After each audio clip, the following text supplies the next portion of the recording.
નારી મેળાએ મહિલાઓને આત્મનિર્ભર બનવાનો આધાર બન્યો છે। વડાપ્રધાન નરેન્દ્ર મોદીના આત્મનિર્ભર ભારત અને સ્વદેશી વિચારધારાને સાકાર કરવા માટે સમગ્ર ગુજરાતમાં યોજાઈ રહેલા સશક્ત નારી મેળા અંતર્ગત મહેસાણા ખાતે જિલ્લા પ્રભારી મંત્રી પ્રવીણભાઈ માળીના હસ્તે ભવ્ય રીતે મેળાનું ઉદ્ઘાટન કરવામાં આવ્યું। આ મેળાનો મુખ્ય હેતુ નાના ગૃહ ઉદ્યોગો તથા વ્યવસાય કરતી મહિલાઓને યોગ્ય બેન્કિંગ અને બજાર આધાર પુરાવો પાડવાનો છે। ઉદ્ઘાટન પ્રસંગે મંત્રીના હસ્તે 38 સ્વ-સહાય જૂથોને ₹1.14 કરોડની બેંક લોનના ચેક તથા 7 BC સખીઓને નિમણૂક પત્રો એનાયત કરવામાં આવ્યા છે। આ ઉપરાંત મંત્રીએ મેળામાં આવેલા 65થી વધુ સ્ટોલોની મુલાકાત લઈ મહિલાઓ દ્વારા બનાવવામાં આવેલી સ્વદેશી ચીજવસ્તુઓનું નિરીક્ષણ કર્યું। જિલ્લા પ્રભારી મંત્રી પ્રવીણ માળીએ જણાવ્યું કે આજથી 20 વર્ષ પહેલાં વ્યવસાય માત્ર પુરુષો જ કરી શકે તેવી માન્યતા હતી, પરંતુ તત્કાલીન મુખ્યમંત્રી અને હાલના વડાપ્રધાન નરેન્દ્ર મોદીએ ગુજરાતમાં સખી મંડળોની રચના કરી મહિલાઓને ગૃહ ઉદ્યોગો સહિત અનેક ક્ષેત્રોમાં આગળ લાવ્યા છે। આજે આ મોડલ સમગ્ર દેશ માટે પ્રેરણારૂપ બન્યો છે અને આત્મનિર્ભર મહિલા આત્મનિર્ભર ભારત અભિયાનને ગતિ મળી છે।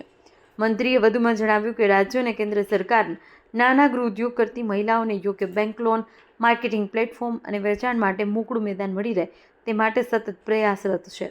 મહિલાઓ દ્વારા બનાવવામાં આવેલી ચીજ વસ્તુઓના વેચાણથી તેમના જીવન નિર્વાહમાં મજબૂતી આવે છે તેમજ તેમની અંદર રહેલી કૌશલ્ય શક્તિ બહાર આવે છે। 3 દિવસીય રોજગાર મેળાથી બહેનોમાં ઉત્સાહ જોવા મળ્યો। આ 3 દિવસ ચાલનારા રોજગાર મેળામાં બહેનોને સીધી રોજગારી અને વેચાણની તક મળતા મહિલાઓએ સરકારનો આભાર વ્યક્ત કર્યો હતો। ચેતન પટેલ, મહેસાણા। મારું નામ જીતેન્દ્રભાઈ જીવરામભાઈ વાંસપોળા। હું વિસનગર કાંસાથી આવું છું। આ બધું હાથનું બનાવેલ જ વસ્તુ છે, ટોટલી વાંસની આઈટમો। આ મારે પરંપરાગત વસ્તુ છે, બધી બનાવે બાપ દાદાથી ચાલુ આવ્યું છે।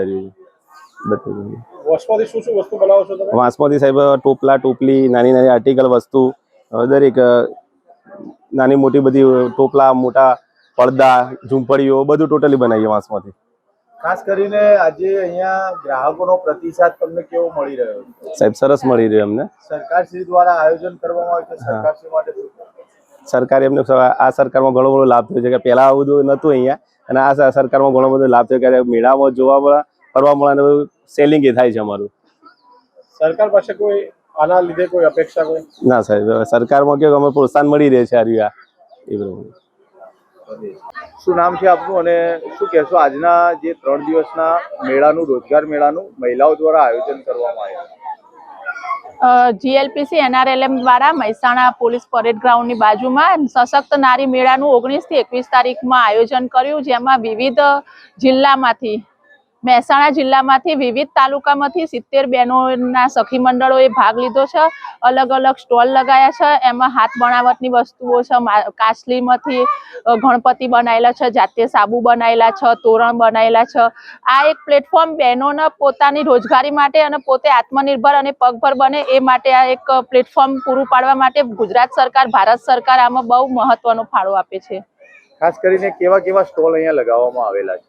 સ્ટોલમાં તોરણ બનાવેલા બહેનોના હાથવણાટથી, સાબુ બનાવેલા, કપડાં, પછી આર્ટિફિશિયલ જ્વેલરી, એ રીતના। ખાસ કરીને બહેનો ખાણીપીણીની પણ શોખીન હોય છે, તો એવા કોઈ સ્ટોલ લાગેલા? હા, એમાં પકોડીના છે, ગોટાના છે, તુવેર ટોઠા, પાણીપુરી, પછી સેન્ડવિચના છે। અહીંયા બહેનોને પ્રોત્સાહન કેવું મળી રહ્યું છે?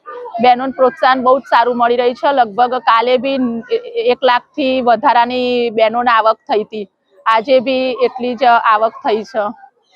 ખાસ કરીને અહીંયા તંત્ર દ્વારા શું શું બહેનો માટે સુવિધાઓ પૂરી પાડવામાં આવે છે? એમને 2 ટાઈમ જમવાનું આપે છે। CCTV થી આખું જે આજે પ્લેટફોર્મ ઊભું કર્યું છે, મંડપ, એ આખો CCTV સજ્જ છે। એમને જમવાનું, ચા નાસ્તો, પાણીની બધી જ વ્યવસ્થા કરેલી છે।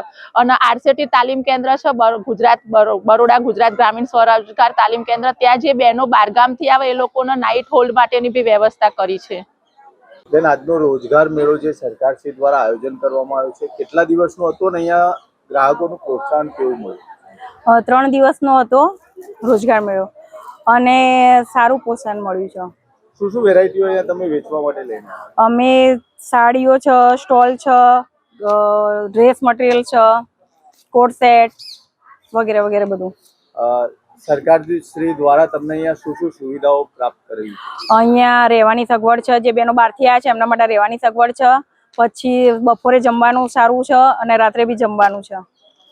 શું કહેશો સરકાર શ્રી માટે કંઈ કહેવું હોય તો? અમને દર 3 મહિને આવા સ્ટોલ આપતા રહેજો તો સખી મંડળની બહેનો આગળ વધતી જ રહે ને વધતી જ રહે. ખાસ કરીને અહીંયા બહેનોની ખરીદી કરવા માટેનું તમને કેવું લાગ્યું, લોકોનો ઉત્સાહ? ના, બહુ જ બધા એમ જ કહે છે કે સારું છે, કે આવી રીતે સ્ટોલ થતા રહે ને તો અમારી ખરીદી થતી રહે.